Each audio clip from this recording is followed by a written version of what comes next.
Welcome to Through the Trauma podcast. My name is Amber Larkins, published photographer, storytelling expert, visual artist, entrepreneur, speaker, and coach. This podcast was born from one question: how do I get inspiring stories of triumph out to the people who need to hear them the most? Come with me, enter my world, where lives are getting changed, heroes are getting developed, and greatness is being achieved. Hello, and welcome to another episode of Through the Trauma podcast. I am Amber Larkins, your host, and today I have with me a very special guest, Miss Tamar. She is a friend of mine, actually. We met on a retreat, and I was so intrigued by her work. So she is a teacher, a coach, and a spiritual guide, a soul tantrika with 24 years experience in women's health, holistic healing, wellness, feminine shamanic traditions, and natural birth. She began her soul-aligned work with women in 2015 and has been holding ceremonies and leading workshops and retreats internationally since 2016. She helps high-performing women soften into their feminine energy. She empowers them to live their fullest potential in this life experience.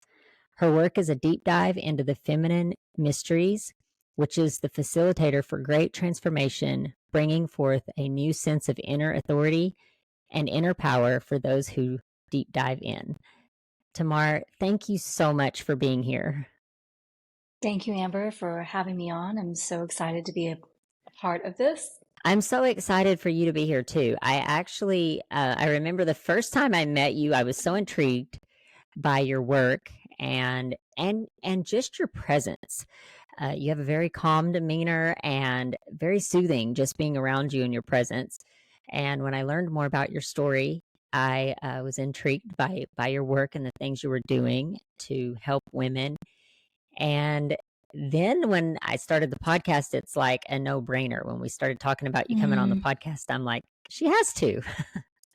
So I'm so glad that you're here, and I'm excited to jump in to hear about kind of how you do this, how you got started doing it, and just the work in general that you do, because there's some words in there that I may not understand and my listeners may not understand, so I'm sure you can explain all of that. Do you want to tell us a little bit about yourself?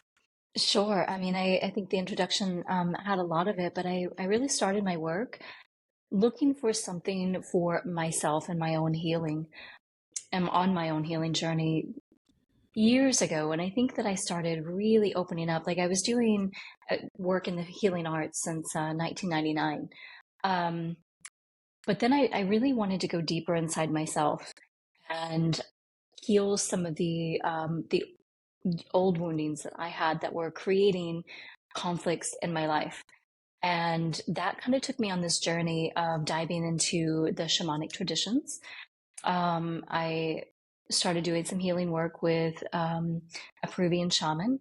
And then I found this woman shaman. She's from Australia. So her background was more in the Aborigine shamanic studies and also Native American. I really just felt a resonance with that. And I went on that journey in search of healing my birth story and I would say like ancestral karma, like ancestral lineage, things that we carry over in our DNA.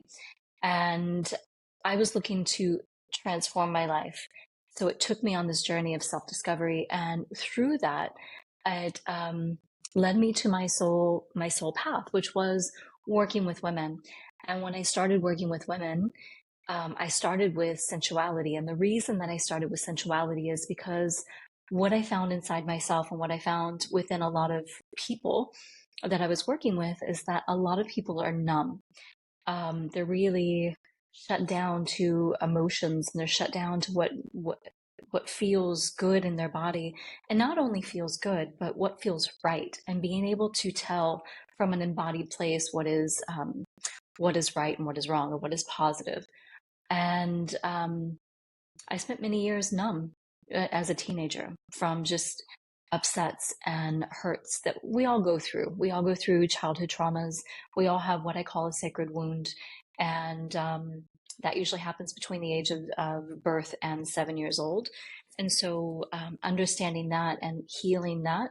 But it also took me into this work with sensuality, because it's important that we experience the world, that we're present with what's in front of us, with being present with how we feel, and being present with life and what God has created. Because for me, the divine God is in everything, every person, every piece of blade of grass, and it's really being present with that is what life is about. So I started my journey in my work with women around sensuality. And then through that started progressing and using the teachings, the tools that I had gained for working and healing on myself through my own transformation. I started using that with women. And that led me through other studies in my life. So, but it started with that. That's an amazing journey, and, it's interesting that you say you kinda started with the sensuality part. First of all, I'm curious, can you explain to us a little bit, like, to myself and my listeners, what is that shamanic tradition, or what is that teaching? Like, can you expand a little bit Mhm. on that? So there's a lot of different tools and practices, but it's connection with the feminine mysteries, with initiations, because my studies were all based on women. So with initiations through the cycles of a woman's life. So starting from when a girl is young and she gets her period, her menstruation, she starts to bleed, and she becomes a woman. So there's an initiation that she goes through and that she should be honored for. The next one is when that girl becomes a mother. So that's also through the feminine, like the womb, the feminine makeup of a woman's body, through our menstruation. Like it's all a part of this for a woman. So she becomes a mother, and then the next phase is when she hits menopause, and that's another transition that really needs to be honored in a woman's life.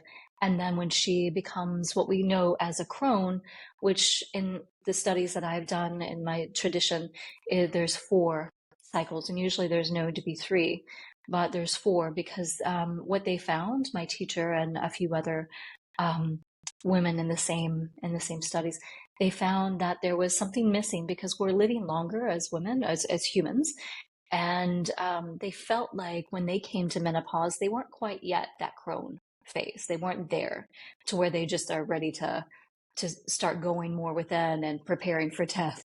But they were at a stage where they felt like, and we call it amaga, and amaga for this lineage is really a woman who is retiring, who's ready to step up into her power as a leader in her community because of all the wisdom she's gained throughout her life. So there's like a different phase, and that's the third phase. So it really has to do, we call these the blood mysteries because they have to do with the blood of a woman. And it has to do with not being initiated in our current society and culture is creating this disconnect from our feminine bodies, from our wisdom that our bodies hold, and really integrating that back into ourselves as a woman so that we can heal, because there's a real disconnect. Like you have birth control and you have um, all kinds of birth control that really messes up a woman's hormones. And I can go in depth with that, but I won't right now. But you have like all these things that really take us and disconnect us from our truth. Mhm. So, and the initiations is one of them because we don't understand the power that we have and the wisdom that we have within our own bodies, and learning to listen to that and heal that. Um, and then also has to do with the different archetypes of a woman and really understanding yourself as your archetype. And there could be many, but we usually have a dominant one. Um, and then how do we integrate the rest of ourselves, the rest of who we are, in order to become a full version of ourselves, like a whole authentic version of ourselves. Um, so there's different things that we do around that. There's different deep dives into the subconscious, and a lot of the work, it has to do with the subconscious and how do we bring this what's in the subconscious to the conscious, and then integrate that and heal what needs to be healed. Mm.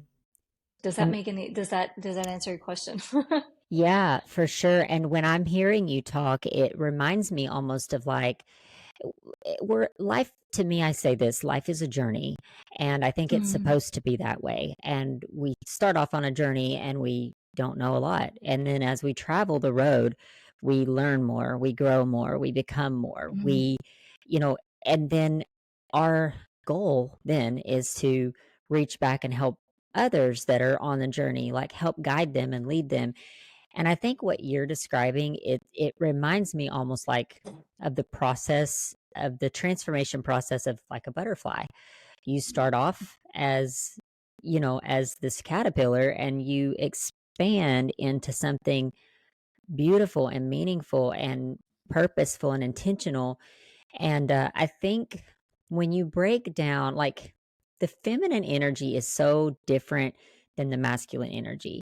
And I am curious your thoughts on this, because I've often thought to myself, like, there is an agenda in the world we live in that mm, suppresses both feminine energies and masculine energies. It teaches us to suppress a lot of the things that are naturally innate in us, which I think is what I mentioned earlier about it's interesting that you kind of start with sensuality, because sensuality, it's a beautiful thing, but it's been mm, made by culture and society and people and the modern day music and the modern day media to be something that's looked down on in a sense, but liberating in a sense, but liberating in the sense of like almost not in the right type of energy, if that makes sense. It's like a whole bunch of confusion. I feel like that mhm. is like blanketed in our cultures. And I can't speak to a lot of other cultures.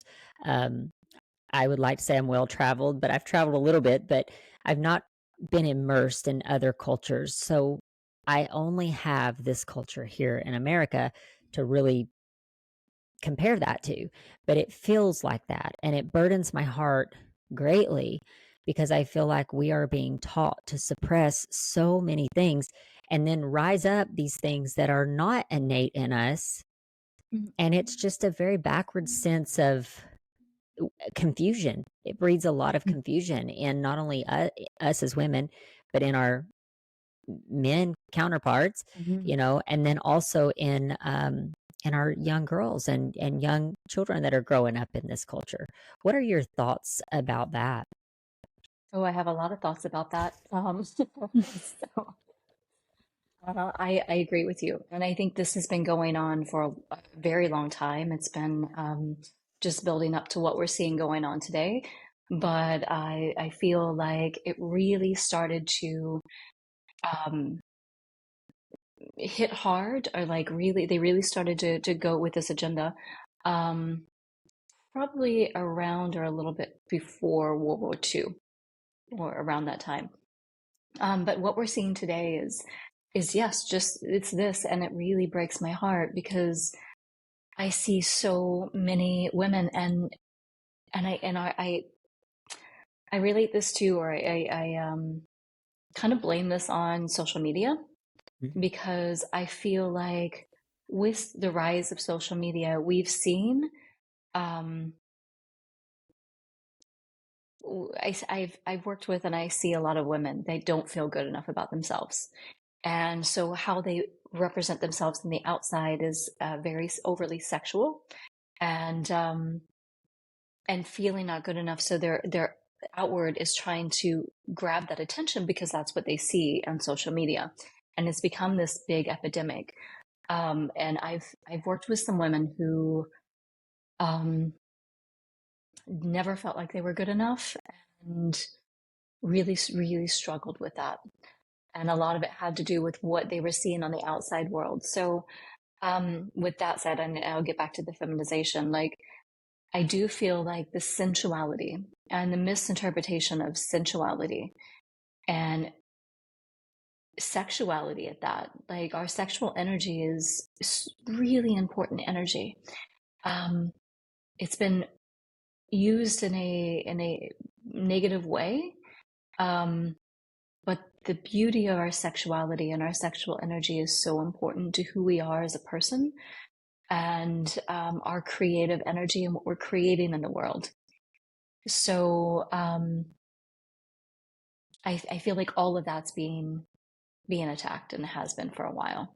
Hmm. And the attack on men, we see it in, and there's a lot of feminization and men, and that stems also from a lot of what I just said, but also the things that we have in our water and medications and the hormones. It's like there's a lot of unbalancing in our hormones as men and women through some of the things that we use on a daily basis, and that has been happening for a very long time.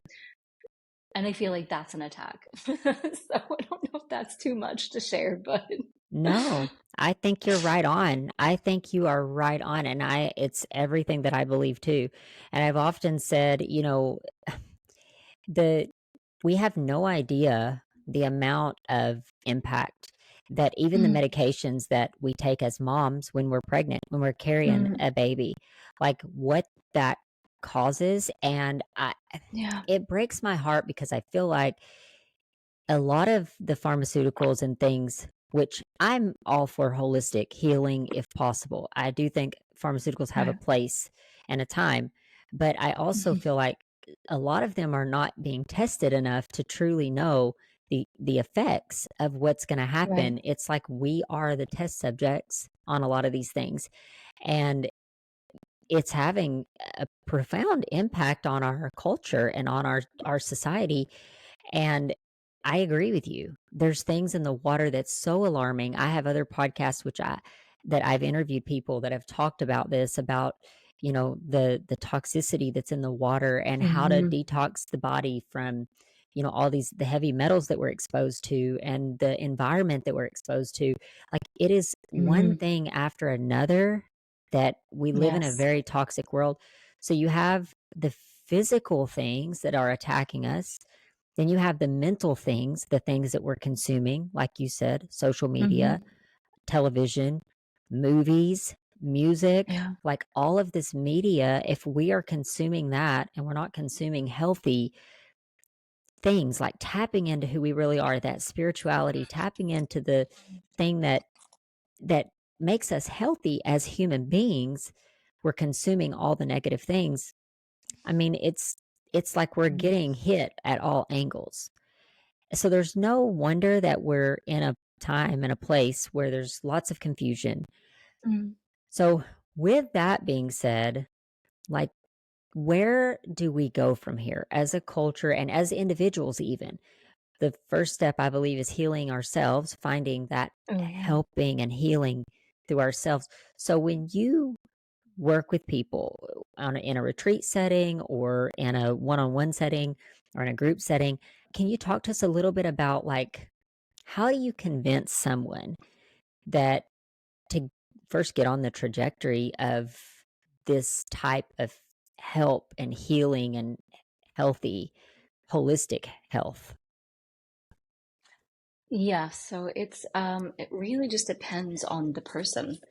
Some people are ready. They're ready for a change. They've already experienced enough in their lives that they're looking for something. They're looking for something to create that transformation in their lives because they know that they're at that place where they really need it. So that's one type of person. And then you also have the people that don't really know that there's anything to be fixed. They know that they're not happy, but they're just that's just their experience in life. Um, the most that I say is just share from a heart-centered place, like share experience, share. I've been through quite a bit in my life, and so like, and I'm very open about it, and I feel like I can use that as a tool to be able to connect with people because I have been to those places, I've experienced those things, and a lot of those things I can connect with because I've been there. And I think that's how I find the gift in what I've been through is by being able to connect with people on that level. So one of the things that if someone is already open to experiencing and going through a transformation, then sharing about the work that I do, sharing about the effects of, like, I guess the outcomes of those of the transformational work. Um, and also sharing my own story. I think that's kind of what how I do it. Yeah. Can you give us a little synopsis of your story? I know you're very open about it, but just to kind of connect with some of the listeners here, I will say this: I truly believe that there is something for women who have been through lots of trauma, lots of things, especially relationship trauma, childhood Mm. trauma, things that have challenged sexuality in a sense. And are we enough? I find that those women a lot of times are the ones that rise up and they're like, I want to help other women get to this place. So, can you just maybe give us a little synopsis of kind of your background, your past, some of the things that the trauma that you've dealt with, so that just to kind of connect with our listeners? Sure. Um, so I'll start and I'll make this. I'll kind of like do briefs of different ones of it. But from I would say it started with my birth story, where I was adopted in a very traumatic situation. Um, Emergency C-section. I think my mother was being abused when she was pregnant with me. I came out that way, put into an incubator because I was premature, and so I never experienced touch. Like I wasn't able to be touched, and then I was given away. So I already had those abandonment issues immediately. And although I had an incredible family, um, you still have those in like those deeper woundings, and they affect you on a subconscious level. So carrying that over to like from my birth mother, who chose the wrong men, who had abusive relationships, who dealt with drugs and alcohol, and who knows what else she dealt with. Um, I found myself replaying some of her scenarios in my life without even knowing her, without knowing any of the stories, and I could never understand it because my parents were Christians. We were raised in church. Like it was they didn't drink. Like it was never what I experienced in my family. So with time, I come to understand and side myself that this was actually from my lineage, just from my mother, my birth mother. And I was experiencing those relationships. I was experiencing toxic relationships, um, somewhat controlling men. And I think the culmination of that was, although I had a great marriage with my ex-husband when I left him. Um, I thought that I wanted someone in the same line of work that I did. I'd already been through a lot of this healing process. I'd already was doing this work. And I was like, I want a man who's on the spiritual path that is doing the same work that I did. My gifts were open. My channels were open. And I was receiving, um, like messages from God. I was really like being guided on my path. But what I didn't have was discernment. And so with that, without discernment, and I was receiving these messages about this man who was a spiritual healer, like all this stuff, and these beautiful messages. I'm like, okay, wonderful. Like I'm gonna go forward with this relationship with this man that I know. And as soon as I got into separated, I went to another country, separated from my friends and family. He became very abusive and extremely abusive. Short and make it short. He took my past and used it against me, broke my leg, put a knife to my throat, and with a leg broken, I was stuck in COVID in another country without knowing anyone, without knowing the language, um, for 2 months. And I couldn't get out. He wouldn't take me to the doctor. I didn't have crutches. And I was basically he was trying to psychologically abuse me, mentally abuse me. And I really honestly thought that I was strong enough because I was strong enough in myself to be able to not let it affect me. And once he put it was a kitchen knife, but once he did that, I just knew that if I didn't find a way out, that I was not going to get out, that I was probably going to die. And so I eventually found a way out, and this angel on the path helped me. Like God, God just like dropped the people into my life to help me as soon as I was able to leave. And it felt like, honestly, just I didn't know how much it really affected me until I was able to be in a safe place and feel my nervous system for the first time. And I realized I hadn't allowed myself to feel it because I needed to survive. And so that is a lot of work that I do with women now as well. It's like working with the nervous system, really regulating the nervous system, because I find that it's so important, um, and everything that we do. And so it took me, I went back into, I stopped my work. I stopped the work that I'm doing now. And I started to focus only on myself. And it was still COVID. I was at my parents' in the countryside, and I really just took all the tools that I had and I focused on healing myself. And I would say, well, I'll say that during that time, the PTSD was definitely there. I was able to see it and move through it with embodiment practices and just a lot of self love. But yeah, it was really, I think within 4 months, I was I was through the majority of it, the majority, and it still took me a while um, to come back to this work because, well, design opened back up for me, and I was focused on creating healing spaces. I just went with the flow, and then God called me back Mm. and said, "No, basically, this is what you're meant to be doing, and you need to do this." Mhm. So, And I believe that God does that. mm, I have reflected on my own journey, and even when I read scripture and how God takes he took the Israelites through 40 years in the desert alone. mhm, And now they were a group of people, but he a lot of times uses these metaphoric messages the same way he talks to us. And I believe mm, that there's something to that. There's something very profound in when God takes us through these periods of loneliness, mhm, or he removes us from everything that we're doing, or everything, sometimes we have to take a step back to get that self reflection and that healing.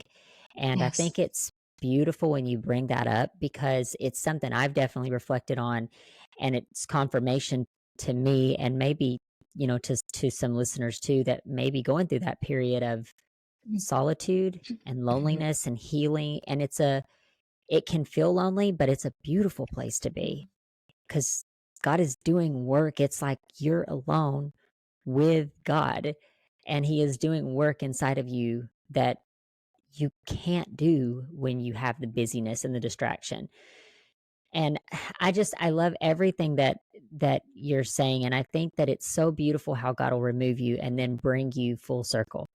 Now you're back doing this amazing thing, helping mm, women, but now you're doing it from a much more uh, connection. You can connect more with the ladies that you work with. You're doing it from a much more authentic yes, space and yes, relatable. That's why I wanted you to share your story, because I think you and I connected because we share a lot, some similarities. I wouldn't say mm, it's identical, but there's some similarities there in our stories. And I feel like anybody that goes through something traumatic like that and then once looks back and says, I want to help other women, and God calls you back to that. Sometimes he takes us through these journeys, rescues us through these journeys so that we can be a help to other people. yes. And I think it's a beautiful process. So that journey was, it's not an easy journey, right? Can you speak to that journey and maybe some of the difficulties that you faced on that transformational journey?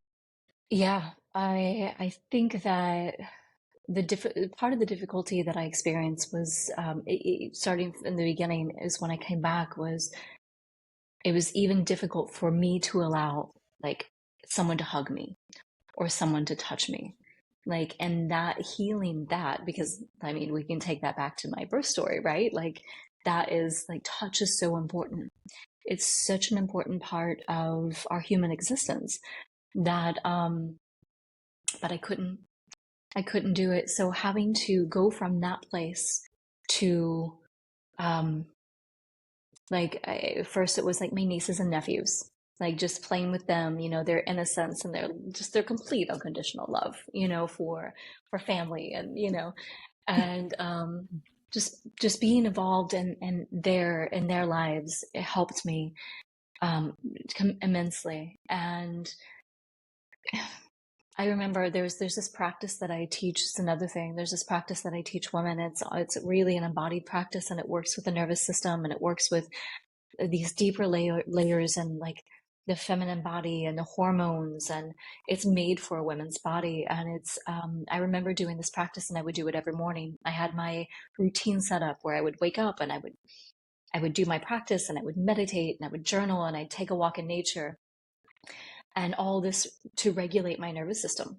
Like, that was the whole point of it. Like, doing these things helps to regulate your nervous system, and that in turn allows you to start the healing process. So I remember once I was doing this practice and this movement, and all of a sudden I felt this very visual, and I feel really deeply, right? My ability, my gifts, and I really saw and felt this like chain break away from my throat. Like, it was just like, let go, and that's literally what I felt and what I saw. And starting from there, it was like reactivating my voice, reactivating just being able to speak. And one of the PTSD, and this is really different, but I know we all experience different symptoms, is I wasn't stuttering, which stuttering could be a part of it, especially when dealing with narcissism. But I was getting my left and right backwards. And that lasted until probably 6 months ago. Like, it really took a while to it was really only that I noticed, but I knew what it was from, to rewire that part of my brain. For whatever reason, it switched them. And I would say, let's go right. And I meant left. Like, it was like really, really fascinating. Um, so I think that was the longest one. But just allowing myself to, no, I couldn't walk, but just allowing myself to fully gain my power back and my empowerment as a woman and my voice, and being able to just allow people back into my life and know that I was safe. I think those were some of the biggest things. Being able to start dating again was a big test for me. Mm-hmm. It was definitely a big test, but I knew that after all the healing that I did, dating again was like the final part of it, because I knew that I was hurt in a relationship, and that I needed, the last piece was to feel safe in a relationship, like in my own self, but like to be able to be in a relationship that was healthy and feel safe again. Mm-hmm. And I have done that. I've been with someone for a year, and he's an incredible man. And I think that was the last piece of it. Yeah. And that's so beautiful. And you say something here about the hormones. And anyone who's Mm-hmm. ever studied hormones knows that when you have a baby, there is a connection that is made. That's why they take the baby from the womb and hand it immediately to the mother. Um, Mm-hmm. and there's hormones that are released in both the baby and the mother that form that attachment. And so when you have a baby that is lacking those types of hormones, it can cause issues long term, and issues that we don't know. You could get into your 20s, into your 30s, into your 40s even, and have these issues, these triggers, but you don't really know where they're coming from. And awareness, I think, is like one of the best things for people. Like, when they can get to a place of awareness, which you're very aware, and I think this is a journey too. It takes seeking Mm-hmm. it. And I wanted to say something earlier, and I had forgot, but about this thing of when the teacher, when the student is ready, the teacher appears. You've heard that before. So it's Yes. like somebody has to be ready to go on this journey of truly like healing and letting go and releasing. And then the floodgates begin to open. Things just begin to open and Mhm. you begin to get an awareness. You begin to feel more connected. You begin to see things the way they are, but it takes inter-reflection in yourself. And you can't mask that with television or movies or media or all these things. You can't mask that because it's going to goes back to what we were originally talking about in the beginning. It's going to be detrimental to you. So I think that's something that's worth noting, especially to people that maybe are struggling and they're not really sure where that's coming from. And I think what your work is profound. And I will say this too, like the whole thing with you have to follow your heart. And I believe that you know when is the right time. Like for you, dating was it was the right time and the right It was. yeah, it was like God prepared Yes. you and he also Yes. prepared that partner for you. Yes. I for me it's been different. It's been very different. I Hmm. feel like a lot of times for me God says focus on business and focus on your Right. children and that that will come later. And Yes. I'm perfectly happy and content in that focus being Hmm. first and foremost. So it's different for everyone. And I think it again goes right back to being intentional, being seeking inside of yourself because we have Yes. everything we need right inside of us. Mhm. And it just takes exploring that thing. And you've done a lot of self exploring. And I'm sorry, go ahead. Yeah. No, totally. I think that's a great point to make, Amber, because we have to know who we are. We have to know what's right for us and not follow anyone else. There are teachers for specific people, and I'm definitely not for everyone. Um, and then in regards to relationships, like whatever it is in our life, we have to be so connected and so centered in ourselves that we know what's right for us because we're all different. We're all on different paths. And for you, it's very different, than it is for me. And you know yourself. And we know what is when things are in alignment with us. And I think that's an important key.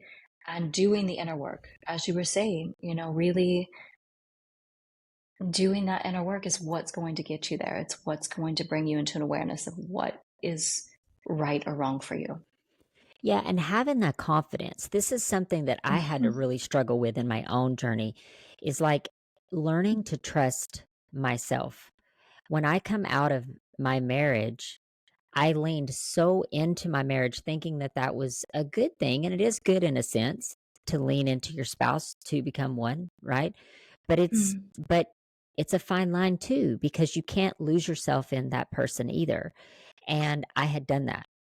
And so I come out of that marriage and I looked at myself and I was like, "Oh my god, I can't make decisions.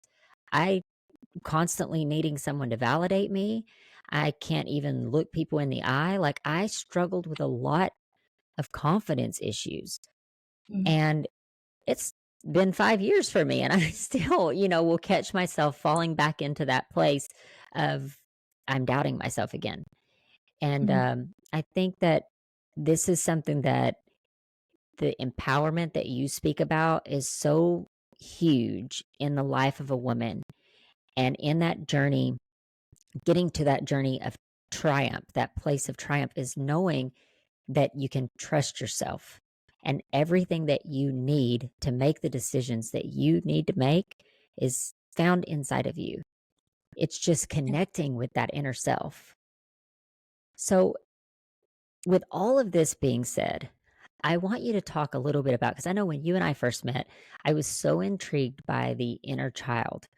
Um, if someone is triggered, how do you recommend them kind of getting back into that inner child or exploring the ideas of the inner child? And was there things there? Because sometimes with trauma, our brains can even not remember. some things. So, do you have a process or advice for someone who maybe they're they don't really know? Maybe I do have inner child trauma. I've never maybe thought about it before, but maybe I do. How do you tell people to explore that? Well, there's a couple different ways that I do that. Um, One is we go into the subconscious. So one way you could do that is think about a pattern that continues to repeat in your life, and say it's a negative pattern. And for me, um, I could say I have abandonment issues, right? Like I did when I was young, but I didn't really know. I don't really know my birth story or whatever. Just an example. Um, but I know that I struggle with this in relationships. So when was the like if I could go back and pinpoint the very first time that that happened to me, maybe I can't. Maybe I need to meditate on it. Maybe I need to pray. Maybe I need to ask for guidance. Maybe I need to ask for answers for those things to come up. Or maybe I remember a time when I was, say, 4 years old, and my dad left for a weekend, and or my mom for work, and I felt like they abandoned me. So we would rewrite that story. And by rewriting that story and changing how you interact with that, like later, it's called we write a myth. Um, you're actually working with the subconscious, and you're rewriting that story on a subconscious level. So that would be one way that we do that. Um, Also, like some of the things that I really like about going back and doing inner child work is to really envision yourself as a child, and your inner child is right in front of you. Like it's like a little, like for me, a little girl like standing there. I'm taking care of her. What does that little girl feel and what does she need? I'm being triggered right now. So where is that coming from? Is that coming from my little girl? What is she feeling? What is she experiencing? How can I be of service to her as an adult? And how can I comfort her? What does she need? She need a hug? Does she need um, a cookie? Does she need a nap? Like, what is it that she's needing? Just to be heard, to cry, and allowing that and holding that space for her. Maybe it's coming from your inner teenager. And so maybe she's acting out and like really being rebellious, and like, what is she really needing? And so working with yourself on multiple different layers and levels. And what we're doing is we're working with timelines. We're working with our timelines, and we're healing those aspects of ourselves. You were the first one that it kind of explained that process to me, and that's been maybe 2 years ago, I think, when we met. Um, but that was the first time I had heard anyone ever say that, but I have heard since then that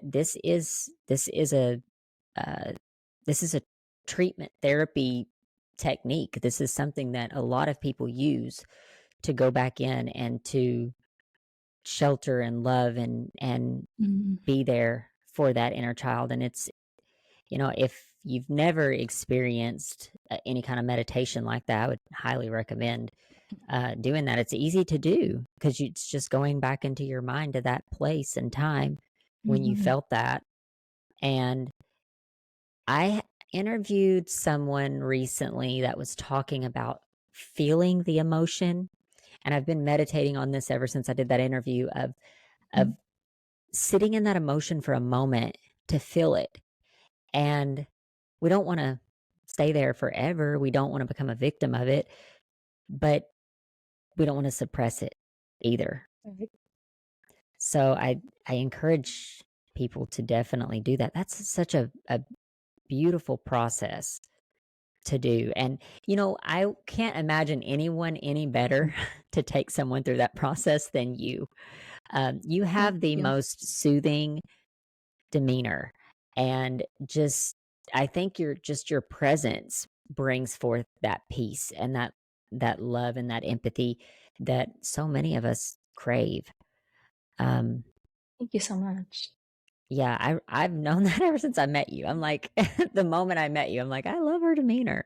Um, um, so tell us a little bit about kind of what you got going on now. I know you're doing this work. You're clear in your purpose of what you're doing to help other women, but what are some things you got on the horizon for Ye- 2024? Yes. Well, I mean, if anyone's in LA, I will be teaching a very special type of embodied yoga for women that kind of goes with what I was talking about, the nervous system, um, regulating the nervous system and the hormones and sensuality. So I will be there January 19th through 20th. But I think what I would like to share is I have a program, and I'm really glad you brought up about the butterfly, the transformation through a butterfly, because I have a program called the Metamorphosis. And that is a program for women who's experienced loss of self, like don't know who they are anymore, or just have been dealing with some of these issues in life and are ready for that transformation. And that's everything that I have done for myself on my own healing journey, put into a program for women. And it's all of the aspects are there. And I love this. I love this program because I know what it did for myself. And I know the power of these tools and practices. Um, I lived it. So um, that is definitely something that is there. And I am hosting a retreat. It's going to be in Glastonbury in July, and it's really for the women on this path of an already like have been on this path of transformation. And it's a whole like 5 days of just embodiment and going to these sacred places and just sitting with that and working like on channeling and just like opening up to spirit, to God. And it's going to be a beautiful group of women that are joining, and that's going to be in July. So all that's on my website. The retreat I'm putting up now, but that should be launching any day. But the metamorphosis, you can definitely find out more about that. Yeah. Yeah. The if you've never been to a retreat, first of all, let me just I can't speak highly enough Love about retreats. retreats. They're amazing. Hmm. It is a very small period of time, couple days, where you get with like-minded people, and the Bible speaks of where two or more are gathered in his name, he is there. Hmm. Well, if when you are with other like-minded people and you guys are deep in meditation, deep in prayer, you're inviting all of these downloads from God, Hmm. which we met at a retreat actually. We did. We did. Um, and that's one of the things at Ariel BVI that is highly talked about there is just Hmm. that whole island is nothing but being getting downloads from God while you're there. Yes. But God can speak to us anytime, but He does speak to us in places where we're gathered with other people that have that same intention of Yeah. learning and growing. And whatever that intention is, retreats are all different. You can go to one that's financial, you can go to one that's mental or spiritual, or there's all different kinds. Hmm. Um, but I highly recommend going to one because whatever your intention is for that retreat, you will come back changed. Maybe a little, maybe a lot, but you come back changed, a different person for sure. With this retreat specifically, this is someone who you said has been on the journey, It but was on. Yes. Yes. Go ahead. Sorry. it maybe like would a beginner, someone who say they're just really fed up with the way things are and they just want to deep dive into learning who they are, would that be ideal for them, or Yes, do and you have more beginner retreats for that?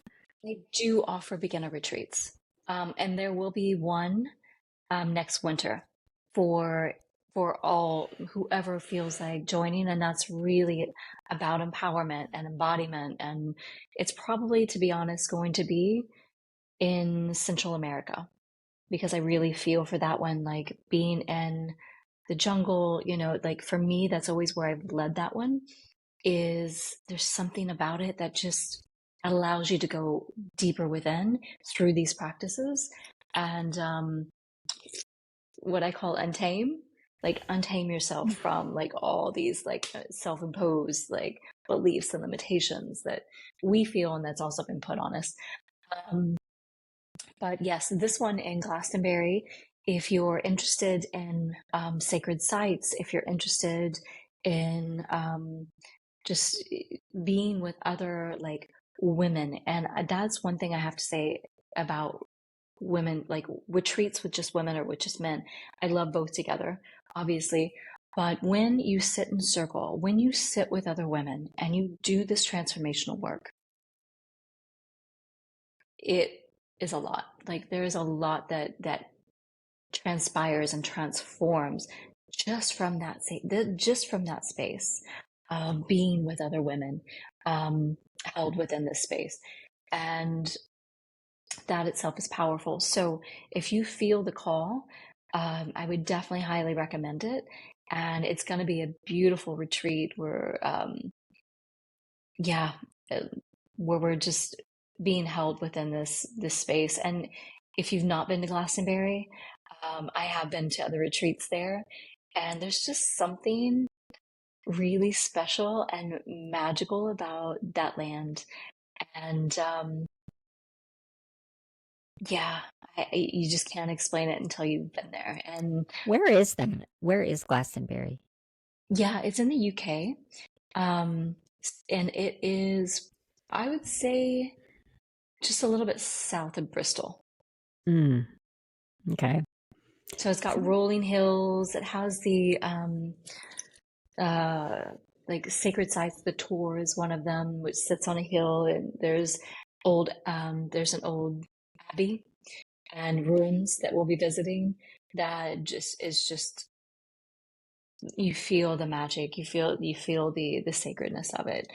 And it's said that there's ley lines and design. I know I'm going really far into this, but there's there there's ley lines underneath the earth. And the ley lines that are there are called Michael and Mary. So it's Archangel Michael and Mary Magdalene lines that run underneath the earth that create this healing energy. And it's almost like um, when you go into an old cathedral, like in Paris, you can go to the um, some of those, and when you go, you just feel the energy of the place because there's been so many prayers, there's been so many miracles, there's been so much energy given to that space that you actually feel it. This whole area feels like that. I definitely believe there's places that are very sacred, and Yeah. I was at a retreat in Tulum. There's a lot of places there, it's Hmm. very spiritual, and I do believe you have to always test the spirits and the voices and the things that you're hearing, and Yes. you have to be in tune with God to truly Hmm. hear and to decipher, which you brought this up earlier too, knowing the Hmm. discernment. So Yes. you can hear, and we are going deep here, but you can hear some voices, things telling you what to do. You can hear Mhm. this. You have to have the wisdom to know what Yes. is the right path. And I do believe there's something to being in a group and being in a place that is high energy. There is Hmm. places specifically that are, I think, more energetic, things that are way more scientific than my mind can wrap around. But just from how the universe works, the equator, Hmm. things being, in location where they are.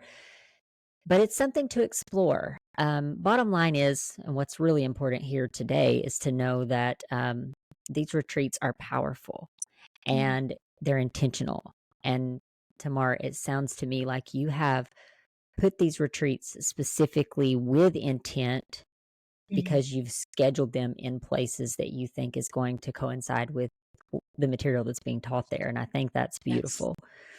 And there's something to that. So I would encourage people to definitely explore that. And if you can ever do a retreat, do it. Tell us your website so that people can go there. And I'll also include that in the show notes. But just for those that are listening that maybe don't go to the show notes, what is Sure. your website where they can find more information? Super simple. It's my name, Tamargail. So tamargayle.com. I can't speak highly enough about retreats. So go there, check it out. And like she said earlier, find the one that is right for you. Yes. You know, that's part of the self exploration journey too. Good. But with all that being said, Tamara, like, do you have kind of a final takeaway or what you would leave our guests with today? If you had to leave them with one piece of information, kind of overall of what we spoke about today. Mm. Yes, I say learn, like really tap into your own inner wisdom. Like really find those tools, those practices that really take you into your own and your own inner wisdom. But also with that said, don't don't give up. Go into it. If things come up, go into it because it's in those places, it's in those perceived like darker places, there's the pain that you find the light. And the more that I've like gone into those darker places and like worked with it and loved them and like healed, the more light that I've been able to access in my life, in my body. Um, yeah, and life changes. It really does. And that's the transformation. That's the metamorphosis. That's the process. It's like getting to the other side of that when the butterfly really takes form and flies. That's it. Mm, yeah. I had this weird vision as you were talking. Now, this whole thing of like when you have like I work out a lot, so I compare so many things to fitness.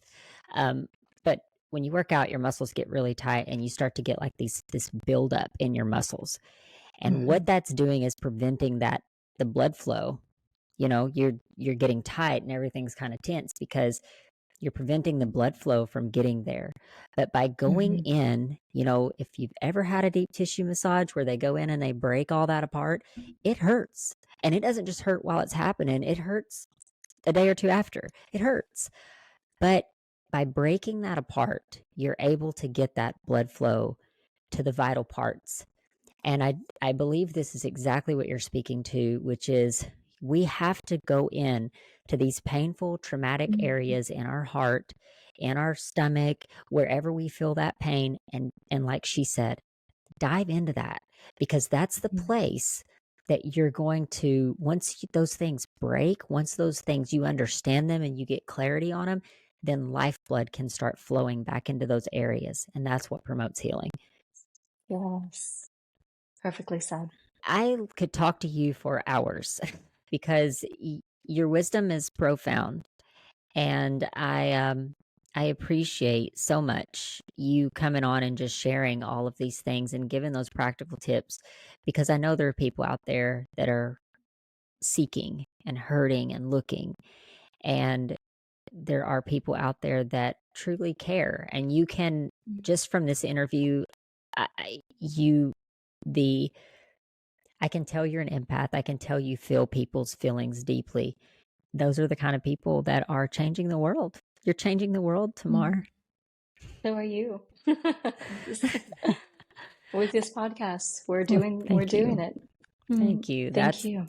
That's the goal, to make Yes. our environment a better place, not just for us, but for Mm. our children after us and for other generations coming. And that's the goal. So It is. Yes, it is. I really appreciate you coming on and sharing all your wisdom today. Is there any other place where people can find you or any other last minute thoughts you'd like to share? Mm. Yeah. Yes, you can search me Instagram, Tamar Gayle, Facebook, Tamar Gayle, and I have a YouTube channel that I'm regrowing because lost my password from the other one, and it's Tamar Gayle TV. So We are still human. We lose passwords and we, you know, it happens.